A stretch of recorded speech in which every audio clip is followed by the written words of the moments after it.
You just open it how we pretty much open everything. How about how I pretty much open everything? Yes. Oh, Lord.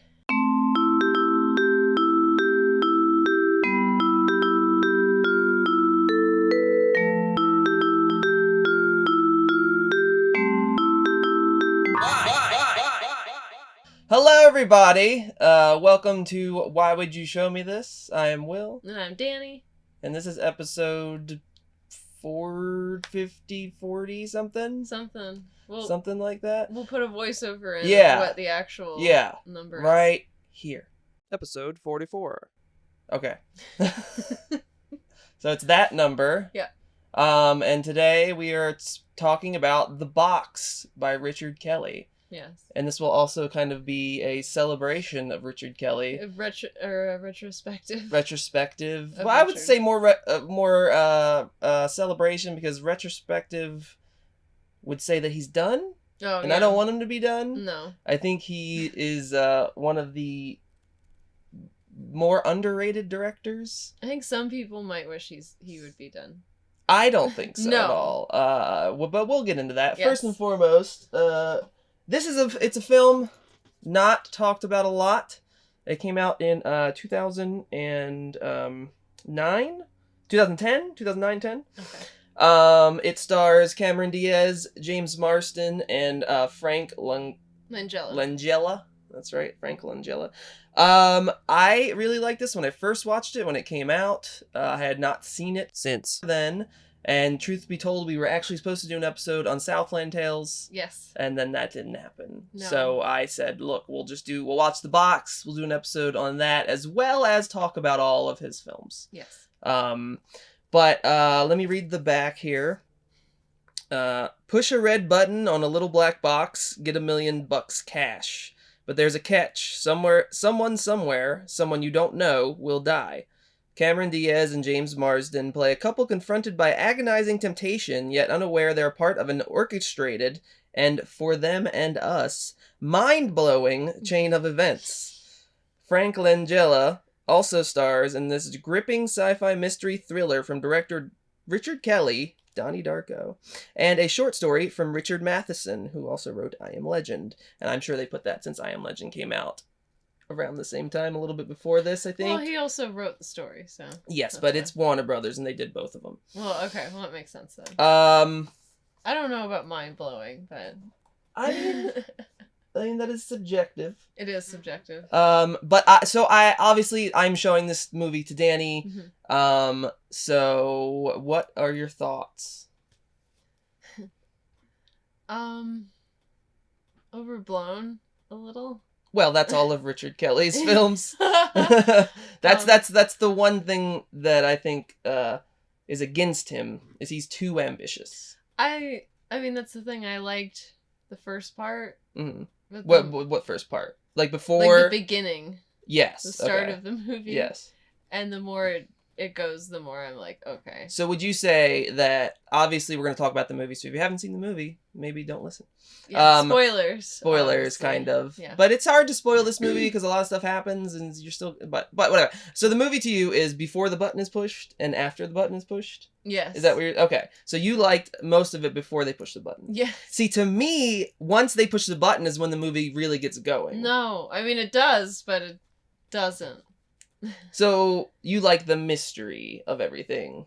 I mean, yes, but once everything gets explained, to me it was kind of a letdown. Well, it's not really explained, though. I mean, you get explanation, but you're really kind of just left with that without really going too much into the explanation. I didn't realize it was going to get super sci-fi. Okay. I didn't realize that. From a man who's made nothing but sci-fi films. Well, I went into this not knowing pretty much anything about it. Yeah. So I didn't have any idea. Did you have any memory of when it came out? Do you remember when this movie came out? No. Do you remember hearing about it? Nothing. No. Yeah, I'm sure that's a lot of people. I'm sure a lot of people, they're like, what is this movie, The Box? I've never heard of it. But around the time it came out, I was also, like, not to be like, I was doing things, but I was... I wasn't watching movies a lot. I was around that time doing a lot of different things. Like out and performing and that kind of stuff. So that might You didn't be have why. time for the box. And there was a long stretch of time where I wasn't seeing movies in the theaters. It just wasn't really a thing. I didn't see this in the theater. I waited till it came out on DVD. Are you sad that you did? That I didn't? I'm a little sad. I have not seen any of Richard Kelly's films in the theater. So I am a little sad that I have not seen them I wouldn't be surprised if soon in the future we would get to see Donnie Darko in the theater. I'm surprised there hasn't been a re-release of that anytime soon, or because that's okay. Let's we'll get into this because this is the big reason why I wanted to make this episode. Mm-hmm. Richard Kelly first film was Donnie Darko. Yes, his most celebrated film is his first film. Mm-hmm. Which also you can say is a little bit it's very ambitious. Yes, but it seems like most people agree that it isn't too ambitious, mm-hmm. that it can kind of stay within the realms of its world and work. Mm-hmm. I know a lot of people that we know, I think a lot of people of our generation absolutely love Donnie Darko. Mm-hmm. We saw it connected, and have loved it ever since. Yeah. That's your relationship with Donnie Darko as well? Yes. Yeah, definitely. I think I'm covering up Frank back here. I shouldn't be covering up Frank. Oh, well, you can't really see him that well. We have a lot There he is. There we go. We have a lot of art back there. So, that happens. We need more space for all of our stuff. Yeah. But anyway, yes, love Donnie Darko. I even kind of like the second one. Even though we're not talking about that. I know. We're not talking about that movie that doesn't exist. I know. If you've listened for some time, you know how Will feels about the second one. Have we spoke about that? Yes. Okay, yeah, I will never watch it. Because I joked about possibly doing it for this. And no. And you said no, you would stop the whole thing. No, I will not do it. I will not watch that one. You'll quit. You said I'll quit. That's right. I'll fucking quit before I watch S. Darko. So, yeah, not gonna be a thing. Look, I'm not a fan of sequels being made when the original filmmaker has nothing to do with it. No, I get that. Like, I just think it's funny to poke you about that. Like, that's all. Yeah. Like, I completely understand why you don't want to watch it. I just think it's funny. Yeah. Anyway, though, seeing Southland Tales than seeing this makes sense. I mean, what does Southland Tales and this make sense of? It goes off the rails pretty much, and then just becomes more ambitious than it can really.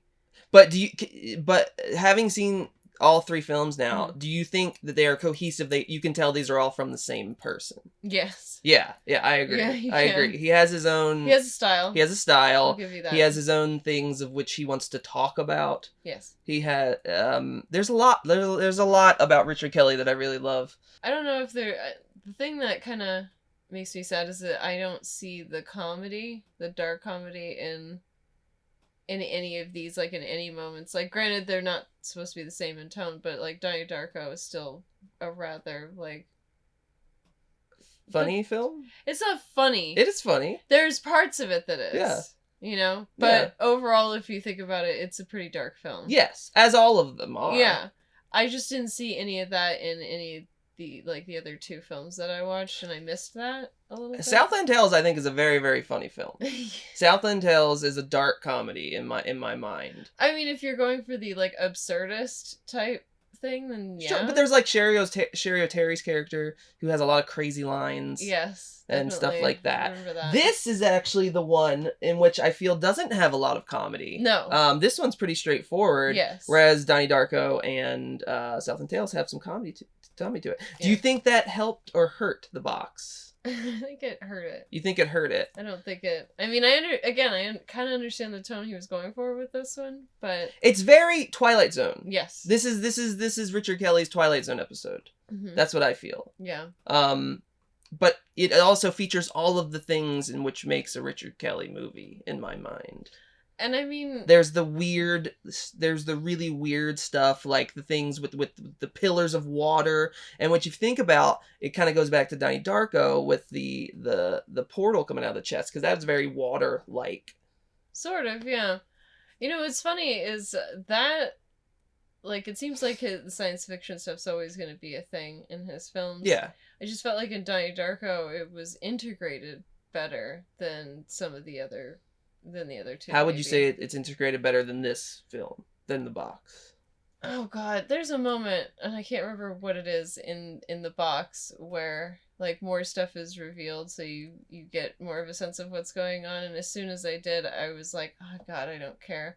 I just What reveal? I don't know. I'm trying to think of it, but I mean, once it becomes The more reveal of the assistants. I mean, yeah, The reveal kinda. that Franklin Jella's character is not that person anymore. I mean, the implication that it's like a fucking alien. The implication, that's what you took it as. It could be an alien, it could be a higher being. Yeah. It could be the language that was used when he said, like, basically, like, if you don't straighten your shit out, we're gonna have to, like, straighten it out for you, basically. humans. Yeah. And I was like, okay, that's like an alien species coming and going, you need to clean your shit up or we're just gonna annihilate you. Sure. So that's what I interpreted it as. Yeah. I mean, they do talk, the film, James Marsden's character works with NASA. NASA is currently having lots of talks of Mars. Mm-hmm. They've sent something to Mars. So there is a big hint at this is some sort of alien thing. Mm-hmm. But in my brain, I don't go straight to alien. I go to just some higher being of some sort. Alien, some sort of godlike being, maybe. Who knows? It's also as a period piece, as kind of every one of Richard Kelly's films are, whether that be a period in the past or a period in the future. I don't know if you can call a futuristic movie a period piece. You probably cannot, but I don't see why it can't be. I mean, it's a fictional period. We don't know what's gonna happen yet.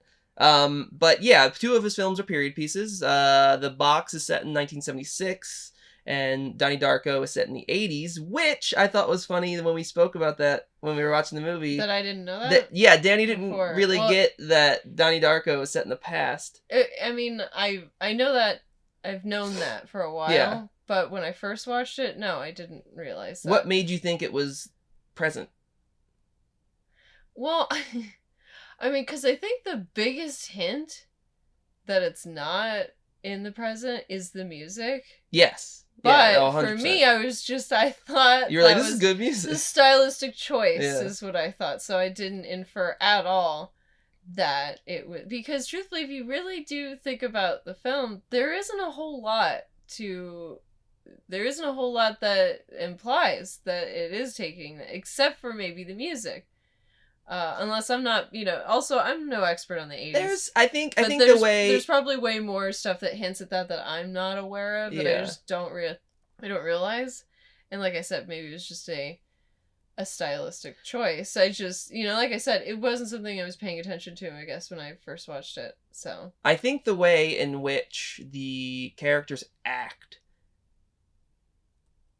makes it 80s. Like it's weird to say that, but in which the characters are acting and what they do and everything, it's very 80s, not 90s. It's definitely not 90s, because I think subconsciously watching that movie, growing up in the 90s, I was like, this isn't my period. I would really like to watch it again, and then try and see if I could pick out things that specifically hint at the time. Yeah, I'm sure there's some. It's not like I wouldn't look to that movie to go, oh, this movie bleeds 80s. No, but I would look to like House of the Devil. Right, but I mean, like, for my own edification, I'd like to watch it and and watch it specifically paying attention for that kind of stuff, because I haven't watched it in that way. So. Yeah.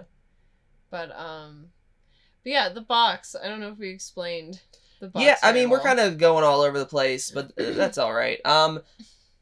What else do you think we should talk about in terms of story or anything? Well, we haven't mentioned that they have a kid. They do have a kid, and that is a big part of the film. I feel like that is a big part of the film. I don't want to super get into too much of what that has to do with the story, because I would really love for people to go watch this movie. And obviously you might not feel exactly how I feel about it, because Danny didn't. No. But I think the Richard Kelly's biggest problem is he's being too ambitious. Too ambitious, yeah. This film, I don't think it has some of that, but really, like, Southland Tales is his fucking really ambitious, super ambitious, like, insane project. That I'm sure if he wasn't told to stop working on it, he would still be working on it today. Yeah. That was a film in which he had the film, and then he had prequel comics that you could read to get you more into the universe. It famously was booed at Cannes when it first premiered. Oh, no. The Cannes cut. Then it was retinkered and put out, which, truthfully, I actually think that the theatrical version of Southland Tales is better than the Cannes cut, and I'm glad that they went and retinkered with it. This one, I think that it hits all the notes that you'd want to hit for this type of story, for like a Twilight Zone, like, weird concept that delves further into like a conspiracy type of theory or something like that. The one thing I think that really harms this movie is the CG. CG's not great. It hasn't aged well. It's a big part of Frank Langella's character. I'll probably put a picture up or something, but his whole he's been struck by lightning, and a good portion of his face is gone, and you see all the tendons and everything, and it doesn't look great. It was not the best CG. It could have been done better. Maybe would have been better practical. I don't know. Nowadays, I think it would definitely be done better. The problem is, from like a makeup standpoint, I would say it is difficult to take shit away from the face. It's very easy to add, obviously. Yes. But to take away from the face is really difficult. So, I mean, if you even think about the effects that were used in The Dark Knight for Harvey Dent, same thing, really. Yeah. It's just better because, we've come farther in that. But, well, truthfully, that was made before this film. Was it? No. Yeah, 2007. Dark Knight was 2007. This was 2010. Oh, that's interesting. It is very interesting. But there is obviously a difference. Although, budget-wise, I'm sure there's a difference as well, so... Yeah. But... Both made by Warner Brothers. But I do understand that with burns and stuff like that, especially like facial stuff, to take stuff away is very difficult. So I imagine it probably had to be done with CG. Yeah. But it could have been done a little bit better. I mean, it just hasn't aged well. That's it. I mean, when it came out, it was like all right, and now it's just like, eh. Yeah, it didn't age well. But truthfully, it's not a super big part of the film. No, but it is distracting. Unfortunately, a little bit. One fun thing that I did not remember, and probably because I don't think I was super into it at the time. Jillian Jacobs from Community. Yeah, she's in it. Plays the she's babysitter. The son's babysitter. I don't remember the son's name, unfortunately. I don't remember the son's name either. But she's a babysitter who is not who you think she is. She isn't who she's supposed to be. No. And that is a lot of that in the movie. People are not who they're supposed to be. I think I told you that I got like kind of the game vibes from this. You did. You said it was kind of like the game. Just a tiny bit. Very, very much not like the game in terms of overall scope of the film. But... No, but like people like being in on it or knowing what's going on, kind of. Yeah, that's definitely a thing that's going on as well. And there's a lot of people who are having nosebleeds throughout the film. Yes. Due to I think that's when they're kind of taken over. Yeah, they talk about that with Frank Langella's. No, not his character. Somebody else who is aware of what's going on. No, I can't remember. There's somebody else in like the NSA. Yeah, the NSA and the NASA. Also, as far as I believe, NASA was actually involved in the making of the film. I'm not sure to what extent. Because I'm sure they're like, we want to be portrayed the way we. Yeah, and they might have been like, you can't talk about that. Yeah, they might have been like, you can't put that in the movie. Yeah, we gotta make sure that this stays as fantastical, as they want it to be. Yeah. definitely think there's some of that going on. Definitely. There are some definitely parts of it that are creepy. Mm-hmm. Definitely creepy. I know one part we were watching and it cut and to the person. You're like, ah. Mm-hmm. It's because there's a part in the film where she's on the phone with Frank, whoever his character's name is. I forget. It's something with an A. No, you're not gonna remember right something. He's talking to her on the phone, and she's like, "I can see you right now." And she looks, and there's just a person just staring at her through the window. And it's not just a person; it's a person who's staring at her with their mouth open, like just no expression. Yeah, that's. Especially... And then it's a really awesome shot of them kind of following them outside, but the camera's inside, and they kind of just walk around. Yeah, I don't like. Lots of great shots in this film. Lots of shots that I noticed that they could have been one long shot, but instead they were cut instead of leaving that shot intact. And I don't know if that was on purpose, because in my brain I would have liked to see that shot intact, the whole long shot going around following the guy. As well as there's a shot later on in the film, I think in the big hangar that the main baddie character is in, where they kind of cut it where you felt like it could have just been the whole shot. He may not be a fan of that. I don't know. Long shots.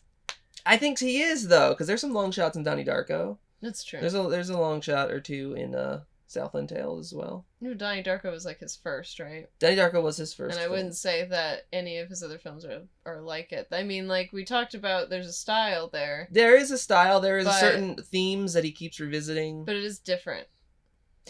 Yeah, I mean, they're all different. They're all very different. I mean, Donnie Darko deals with teenagers being a teenager, going through that portion of your life, as well as dealing with finding out how the world death works. And finding out the world with death, suicide, things like that. Southland Tales deals with a lot of things. It's very hard to talk about Southland Tales without having to talk about it for like hours. Yeah, it's true. But I think Southland Tales definitely deals with the way. It's funny because if Southland Tales kind of predicted a little bit of the future. The future. You're gonna get way too into this with that. I know the future shown in Southland Tales is very comedic and very bleak. It's kind of bleak, but there's some things that have happened. Maybe not all of them. We don't have a porn star running for president yet. But the box, the one that we're here to talk about, I definitely still enjoyed it as much as I did when I first watched it. I think that actually Cameron Diaz, sometimes she's not the best. I thought she was pretty good in this. Same with James Marsden. Everybody James pretty Marsden's good. always really good. Yeah, he never really falters. But so like, what did you think about the performances? Do you agree? They were all right. I mean, Cameron Diaz is kind of Cameron Diaz. Yeah. You know what I mean, with a southern accent. Yeah, she at least has an accent in this. She's not herself like she is most of the time. That's actually, it's funny. That's a thing. Another thing that I think about with Richard Kelly's films. I think that to get his films made, he needed to use the actors that the studio wanted him to use. I guess so, yeah. I just think that they're a weird pairing. Yeah, no, I agree. But like, I don't know much about Donnie Darko. Maybe he did get his kind of choices because nobody in Donnie Darko was really a super big star, and at that time, I mean, Swayze was there, but he wasn't a main. Drew Barrymore was in it. She was a producer as well. That's true. Her production company helped make Donnie Darko. But like Southland Tales, like Sean William Scott and The Rock and Mandy Moore, Sarah Michelle Gellar. It's all so weird. It's a crazy cast. And then this with Cameron Diaz and James Marsden. I feel that because his ideas are so big and so ambitious that to feel safe about making them, the studios required him to have these stars in his films. I just think I think it's a weird lineup. It is a weird lineup, but that's what I'm saying is I think that if he had his way, I think he would have picked different people. Probably. Maybe I'm wrong. I don't know. But that's kind of the sense that I got, especially for a film. These two films, which are very ambitious, they they needed to have some sort of safety net about if this movie doesn't do well. At least people are like, oh, I'm looking at Cameron Diaz though. Well, that reminds me. What's the deal with the foot with Cameron Diaz? Oh, yes. So her character is missing 4 out of 5 of her toes. Correct. On one foot. There is a scene early on in the film in which a character she plays, she's a teacher, and one of her students asks her very kind of meanly and rudely to show her foot to the class, which she does. Mm-hmm. And I think that is purely there for the connection between her and I think Albright. I think his name is Albright. Albright something. I don't know. I don't want you to guess Frank's it and then just character. be wrong. I know. So. Yeah. Okay. So I get that, but that's because there's even a whole scene later on in the film where she talks to him about it. Then I guess it's there, but it's also it's a very human story. It's a very story. It's a weird story. If we were all faced with that choice, what would we make? And why would we make that choice? For her, I think the foot goes into why she would make that choice, because she does want to have money to better herself. But then she also understands having something horrible happen to her, that by pushing the button have something horrible happen to somebody else. It's that the weighing that she has to do, that they have to do. It's clumsy as fuck is what it is. Yeah. To me. Sorry. Like that whole, like, I don't know what else to compare it to in a movie, but another movie that has a famous reveal of like, this is the reason for that, and it's like, that's stupid. Like, what's the other movie you're talking about? I don't know. I'm trying to think of one, but I can't. But I'm trying to give you an example of that, of like a movie you've watched where, in the end they give you the reason for this like thing that's been going on the whole movie, and you're like, that's really dumb. Though. Yeah. That's kind of how I felt about that. Oh, okay.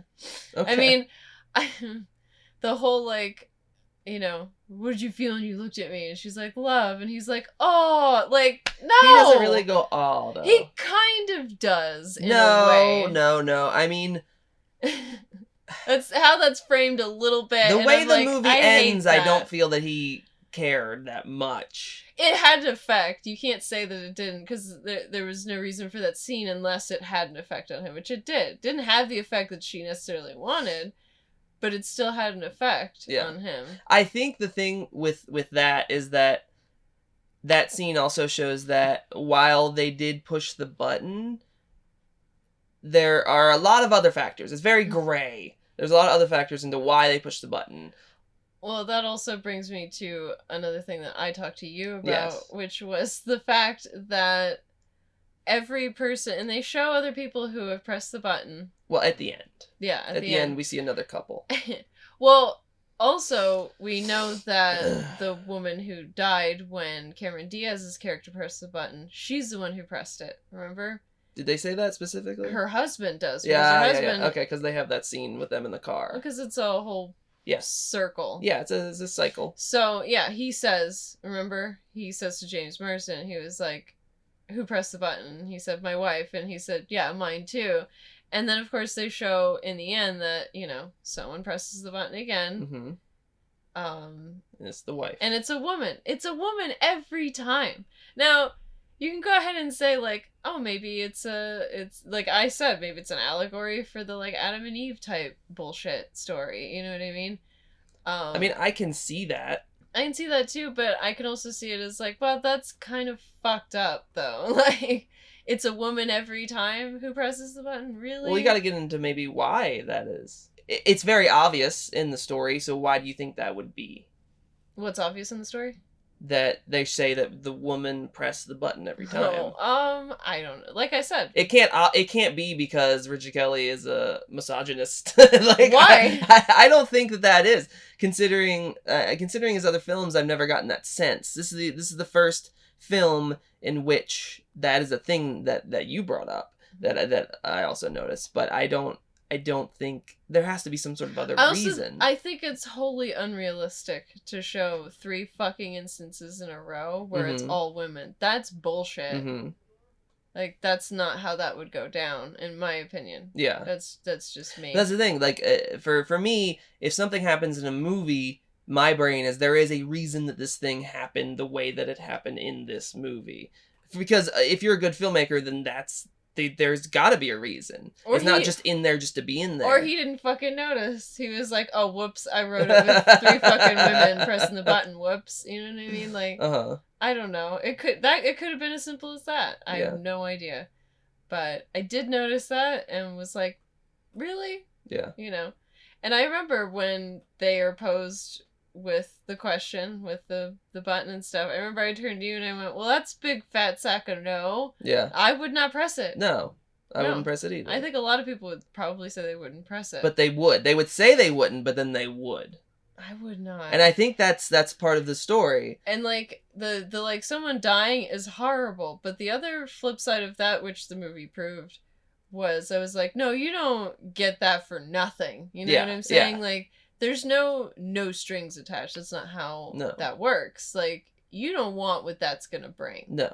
So. And there's actually a really great line, in which they press the button. He comes. He knows that they press the button without. He doesn't have to ask them or anything. He just gives them the money, because he already knows. Yeah, and earlier we see that there's nothing in the box. So yeah, there's kind of no way to know. They take the bottom off of it, unless it's sort of alien, supernatural type of thing. Yeah. But also, he takes the box. Also, later on, I just want to say that we see a bunch of them as well. There's a bunch of boxes. There's not just one. There's not just one. There's a bunch. He comes. He takes it, and he said, and they're asking him questions. And he says, I'm going to take it, and I'm going to reprogram it and give it to someone that you don't know. Which is great, because, he tells them in the beginning, it'll kill someone that you don't know. So it's just a great little line that I really liked, as well as the monologue that he has at the end. Monologue. The box monologue. You live in a box. He basically says, summed up, you spend your entire life in a box of some sort, or around boxes, and then you end up in a box. You end up in the ultimate box. Yeah, I mean, it was a great monologue, but it also it's a short monologue too. I remembered it being longer. It also just strikes me as something somebody wrote on their live journal like 10 years ago. You know what I mean? Like, it just like there's like this is what I've found with Richard Kelly with his movies going forward, is like they lose more and more meaning with me as they go on. So the film, okay. The message gets muddled. Yes. Or it becomes, like I said, something someone put on their MySpace wall 10 years ago. You know what I'm saying? Like monologue, that kind of shit, like where it's like supposed to be like mind-blowing and make you think and all that shit, really is just like something an edgelord wrote. You know what I mean? Like, it just doesn't come off like it has meaning to me. It just comes off like it's like, I'm so clever, and it's like, no, not really. Well, I'm not sure if that monologue is in this short story by Richard Matheson or not. So if it is, then I criticize the short story for using pithy language. Oh, Lord. Just a little. Okay. I mean, again, I like the concept of the monologue, but at the end of it, I'm just like, I don't have a feeling I want to have. Like, I don't have a feeling like I have from Donnie Darko, where I was like, wow, this is really smart. What is the poignant line from Donnie Darko that you remember? I don't know. It's hard to put me on the spot with that. I haven't watched it in a while, but it doesn't fucking matter. If I can name a stupid line from that movie, what about a feeling from that movie? And that's what I'm talking about. Okay. Is the feeling I've gotten from that movie, I have not felt with the rest of his films. The rest of his films, I feel like I'm being smacked over the fucking head with something that's supposed to inspire me, but it doesn't. I don't get that feeling. I don't get the feeling of being smacked over the head. I get the feeling of him going, look at this, look at this, look at this, look at this, look at this. I know, but a lot of this, like, look at this, is like shoving it in my eyes, in my eyeballs. Like, fucking look! It's like he holds your fucking hand and then some, and I don't like that. No, I don't agree with that. I don't think he holds your hand at all. I do. I think that he's just throwing things at you. And there's no hand holding in a Richard Kelly movie. There's too much going on. I mean, granted, there were some times where I was like, what the fuck is this about and stuff, but I'm not left with that at the end of the movie. Like, I'm left with my own, like, interpretation, and I'm good with that. And I don't want to be. I want to be left with, like, what the fuck? I want that feeling at the end of his movies. Mm-hmm. I only really got that from Donnie Darko. Mm-hmm. I didn't get that from Southland Tales. I got that the entire time of, like, what the fuck is this? It also felt like a joke, that movie. Felt like it was, like... I think that's his funniest film. I think that has the most like, comedy. It feels like a film that was, like, taken away from him and fucked with majorly. That's what it kind of feels like. And I'm not impressed with the box, and I kind of, like, had a feeling it wasn't gonna be, you know? Mm-hmm. Especially when I saw Cameron Diaz, I was like, oh, fuck. Again, with the casting. I know, it's not his choice, but when I saw it, I was like, God, I mean, okay. we don't know, but I assume that maybe she was not his first choice. She's not anyone's fucking first choice after, like, 2000. Like, let's be fair. Like, and we're not gonna trash. I'm not trying to trash her. I'm just saying I'm not wowed by her anymore, especially when I saw her in, what was it, Bad Teacher or whatever? I think so. Yeah. That was I think that was around this time. Terrible, you know, but again, you know, she tried. I'll give her that. Yeah. You know, it was Cameron Diaz with a Southern accent. Like, that's kind of the most acting that she's done outside of this and The Counselor. This and The Counselor it was her giving a shit. I think the rest of the time it's Cameron Diaz being Cameron Diaz. No, I completely agree. But that's a lot of movie stars. But whatever. But yeah, I really wanted to like this. I kind of do. Mm-hmm. I mean, unfortunately, it's like Southland Tales. I don't ever really want to watch it again. Oh, damn. So, but I'll watch Donnie Darko over and over and over again. Yeah, we should watch Donnie Darko soon. It's been a long time. It's so interesting that a director can make, you know, a film I love that's a staple, and then make two other films that I really couldn't care about. Yeah, I mean, you know, I think it's hard to say because I'm myself, so I have my own opinions on everything. But I very much respect his go for broke attitude in making films. Yeah, sometimes it works, sometimes it doesn't. I mean, obviously it hasn't worked the past two times. But I appreciate that, and I want to see more of it. That's the thing. I'd love to see more from him. Like, it's not like, maybe now that he's a little bit older, he'll understand to bring it back a little bit. It's not like Shyamalan with me anymore, where I'm like, oh, his past stuff was really good. See, I'll keep giving him a chance. Yeah. And then I do, and then I'm disappointed. I wish Richard Kelly had the Shyamalan filmography. I wish that he had, like, 10 movies that we could watch. Unfortunately, he only has these 3. Which I think most people probably feel like you. I think a good amount of the audience feels you're fumbling it. You're throwing too much at me. I can't really grasp it as I could with Donnie Darko. Yeah. I mean, although, like I said, even, like, I feel like I understand the box pretty well. I feel like I have my own understanding of it. It doesn't leave a lot to imagination. It really does like I said, it does kind of explain everything. I think that the end, I don't think it explains everything. I think there's a good amount of things left up in the air for you to understand, to make your own ideas about. Definitely Southland Tales is his most ambitious thing he's made. Yeah. And which is a very split down the middle, whether you either hate it or you love it. Yeah, it's true. I think this one is it's just very forgotten. That's the thing about it, this in his filmography. No one talks about this one. Everyone talks about Donnie Darko because most people love it. Everybody talks about Southland Tales because you either love it or you hate it. And this is just kind of off to the side. I think you give Southland Tales way too much credit in people who know it, because I had no fucking idea about this movie. We're a very small group. Until you showed it to me, I was like, okay, I've never heard of this movie. Like, when you explained it to me and who's in it, I was like, it sounds like you're making it up. No, it's real. It's a real film. So, I mean, yeah, I think that one's not as well known as you might think. No. Like, I don't think if I went out and asked like 10 people, like, have you seen Southland Tales? Like, people are like, I'm sure people were like me, or like, oh, it's a Western or something, right? It sounds like a Western to you? That's what it sounds like to me. So yeah, it wasn't at all what I expected it to be. Was this what you expected it to be? Kinda, yeah. Okay. I mean, I knew, I kind of gleamed from the box they have to either press it or they don't, and there's going to be a big decision if they, and of course, unfortunately, I'm always like, and someone's going to press it. Like, and I thought if it wasn't them, it was going to be their fucking kid. You were surprised when it did get pressed, though.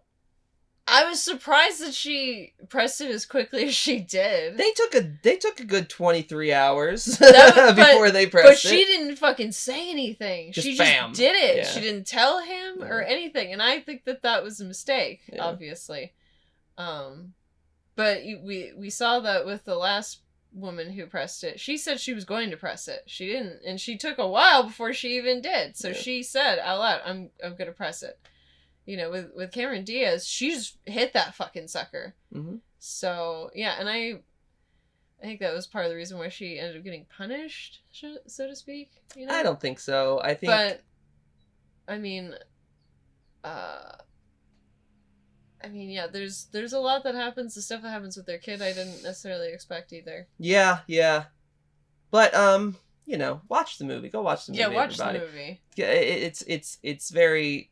cheap. If you're out at like a used video store or something, you can get it for a few bucks. But yeah, it's worth a few bucks. It definitely is. I mean, it's not like it's not entertaining. I'll give it that. Yeah, it's if you like, Twilight Zone, stuff like that. It's very entertaining. I think it is. Yeah.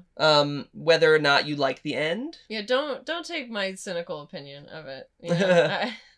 I'm definitely a little bit more cynical when it comes to movies like these, but yeah. But I mean, I have high standards. I'm just kidding. I really don't.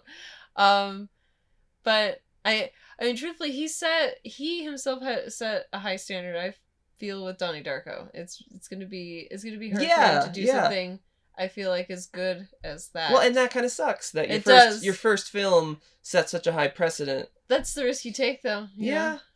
But I think it's good even just to have something that's good, even if it's your first thing and like everything else. Well, at least you have that. At least right? With his first film, he knows people loves it. Yeah. And his other films, at least he's got one. Mm-hmm. So. No, but I mean, hey, Richard, if you see this by any chance, I don't hate you and I don't hate your films, and you should totally make more films. Yeah, I agree. I want to see more. I would love it. I know a while back he talked about a movie that he was going to make called Corpus Christi. I think Corpus Christi, right? In Texas? Yes. Corpus Christi? Yeah. Correct, yeah.